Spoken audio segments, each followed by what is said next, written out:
নমস্কাৰ আইচ কি খবৰ চাগে চবেই ক'ব বহুত গৰম সঁচাই দেই বিৰাট গৰম আৰু এনেকুৱা যে অসমত 40 ডিগ্ৰী মই পোৱাই নাই আগে পিছে এবাৰে প্ৰথম পাইছোঁ বা মানে খাই দিছে গৰমে আৰু এই গৰমৰ বাবে বনাম এটা ঠাণ্ডা ড্ৰিংক তাৰ বাবে লৈছোঁ 4টা আম আৰু এনেকৈ টুকুৰকৈ কাটি সিজাই ল'ম প্ৰেছাৰ কুকাৰত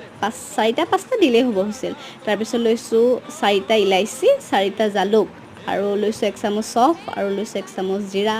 আৰু তাতে দিছোঁ 1 চামুচ আমচুৰ পাউডাৰ আৰু 1 চামুচ নিমখ আৰু তেনেকৈ এটা মছলা বনাই লৈছোঁ আৰু যিখিনি আম আছিলে ঠাণ্ডা হোৱাৰ পিছত এনেকৈ মিক্সিত আমখিনি দি আৰু সেই মছলাটো আৰু পদুনা পাত কেইটামান দি পিচি লৈছোঁ আৰু এনেকুৱা এটা পেষ্ট বনাই ল'ম তাৰপিছত এখন কেৰাহীত যি লয় আৰু 1 কাপ দিছোঁ চেনি আৰু চেনিটো আপোনালোকৰ নিজৰ জোখাৰে দিব পাৰিব দেই আৰু সেই কাপটো জোখাৰে মই দিছোঁ আধা কাপ পানী তাৰপিছত আমৰ পেষ্টখিনি দি পেলাই পগাই এনেকুৱা এটা কনচিষ্টেঞ্চি হোৱালৈ ৰাখিছোঁ তাৰপিছত বটলত ভৰাই থ'ব পাৰিব মানে ঠাণ্ডা কৰি ভৰাব দেই খাই চাব বিৰাট মজা লাগে